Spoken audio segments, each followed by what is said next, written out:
이세벨의 간악한 꾀로 인해서 사람들의 눈을 속이고 율법의 조항을 악용해서 나봇을 죽여 아합은 그가 원하던 나봇의 포도원을 차지하러 이스라엘로 내려갑니다. 그러나 하나님의 눈은 피할 수가 없었습니다. 하나님께서는 엘리야에게 내려가서 아합을 만나라 하시면서 준엄한 책망의 말씀을 전하라 하십니다. 그 말씀은 내가 죽이고 또 빼앗았느냐라는 책망의 질문으로부터 시작됩니다. 마치 재판정에서 살인한 죄와 강탈하여 빼앗은 죄를 묻는 그런 이제 재판 형식입니다. 그리고 아합과 이세벨의 사악한 죄에 대한 선고는 사형이었습니다. 아합과 이세벨의 사악함으로 인해서 나봇이 피를 흘렸고 그 피를 개들이 핥은 곳에서 아합과 이세벨이 똑같은 형벌을 받게 될 것이라는 겁니다. 이런 하나님의 준엄한 심판의 메시지를 전하러 온 엘리야를 대하는 아합의 태도를 보면 처음에는 대적자라고 부릅니다. 앞에서 18장 17절에서 엘리야는 이스라엘을 괴롭게 하는 자라고 이제 엘리야를 그렇게 부르더니 이제는 내 대적자라고 부르면서 노골적으로 적대감을 드러냅니다. 엘리야는 나의 대적자라고 부른 아합이 이제 자신의 행위가 하나님께 대적하는 사악한 죄악임을 깨닫지 못합니다. 지금의 심정으로는 눈에 가시 같은 엘리야도 나봇처럼 제거하고 싶었을 것입니다. 그런 그에게 엘리야는 하나님의 심판의 메시지를 전합니다. 아합의 악한 행위에 대해서 내 자신을 팔아 여호와 보시기에 악을 행하였다라고 책망을 합니다. 하나님 보시기에 악을 행하였다는 것은 자신의 목숨을 파는 것과 같습니다. 죄의 삭은 사망이고 하나님 보시기에 사악한 죄악에 대하여 멸망의 준엄한 심판만이 기다립니다. 하나님의 심판은 아합과 그에게 속한 모든 남자들까지도 죽임을 당할 것이고 그래서 그의 왕조는 여로보암과 같고 또 바하사처럼 끊어지게 될 것입니다. 그만큼 하나님을 진노하게 하였고 이스라엘 백성을 범죄하게 하였기 때문이죠. 그의 아내 이세벨에 대해서도 자신의 죄악 때문에 죽을 것이며 개들이 그녀의 시체를 먹는 매우 처참한 최후를 맞이할 것이라고 전합니다. 그 이유는 아합이 자신을 팔아 하나님 앞에 악을 행했지만 여기에는 이세벨의 충동이 있었기 때문이라는 것이죠.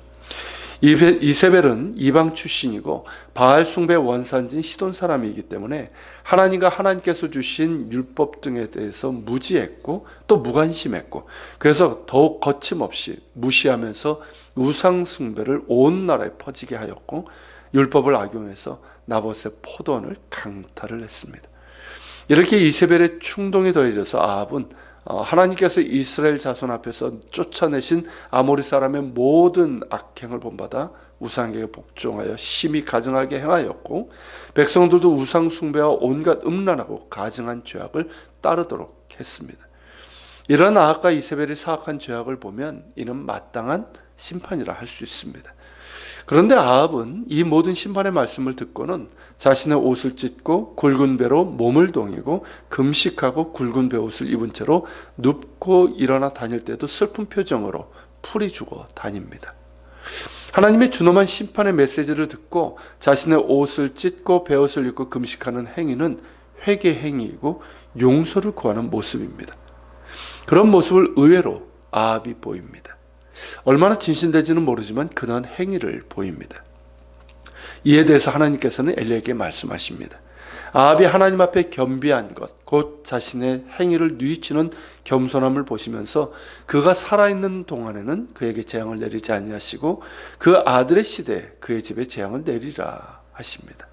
즉 그의 겸비를 보시고 심판을 연기하신 것입니다. 이 본문을 통해서 우리가 다시금 깨닫게 되는 것은 공의를 행하시는 하나님의 심판입니다. 악한 자들은 은밀하게 악을 행하며 자신의 탐욕을 이루어가며 기뻐합니다. 그러면서 아무것도 모르며 하나님도 모른다고 생각을 합니다. 그러나 사람의 은밀한 것을 심판하신 하나님께서 공의의 심판을 행하실 때는 모든 것이 벌거벗은 것처럼 다 드러나게 될 것이고 하나님의 준엄한 심판을 면할 수 없게 됩니다. 이런 하나님의 공의의 심판이 악인에게는 말 그대로 준엄한 심판이지만 하나님을 경외하며 믿음의 길을 가는 의인에게는 구원이며 그들의 고통을 신원하여 주시는 위로의 소망이 될 것입니다. 그리고 아합이 겸비하는 그것으로 인해서 심판을 연기하신 하나님의 모습 속에서 우리는 악인조차도 그 길에서 돌이켜 살기를 원하시는 하나님의 마음을 볼 수가 있습니다. 에스겔서 33장 11절에서 이 사실을 우리에게 말씀하고 계십니다. 제가 읽어드립니다. 너는 그들에게 말하라. 주 여호와의 말씀이니라. 나의 삶을 두고 맹세하노니 나는 악인이 죽는 것을 기뻐하지 아니하고 악인이 그의 길에서 돌이켜 떠나 사는 것을 기뻐하노라.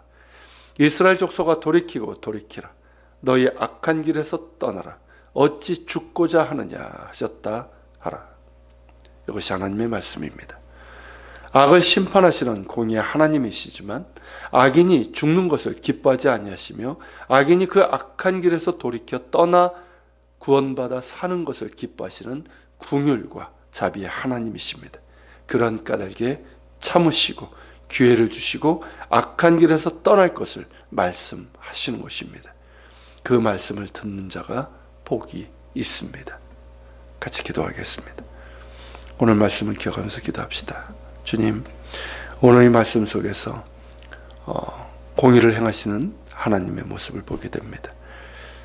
악인은 결국 하나님의 준엄한 심판을 받게 될 것이고 그 심판이 정말 하나님을 경외하며 믿음의 길을 가는 의인들에게는 또 구원과 신원과 또 위로의 소망인 줄 압니다. 주님을 찬양합니다. 그리고 주님, 악인조차도 그 길에서 돌이켜 구원받아 죽는 것을 기뻐하지 않으시는 하나님의 그런 긍휼과 자비를 우리가 기억하면서 더 기도합니다. 주님, 악인들이 그 길에서 떠나게 하여 주옵소서. 우리가 기도하며 주님 앞에 나아갑시다.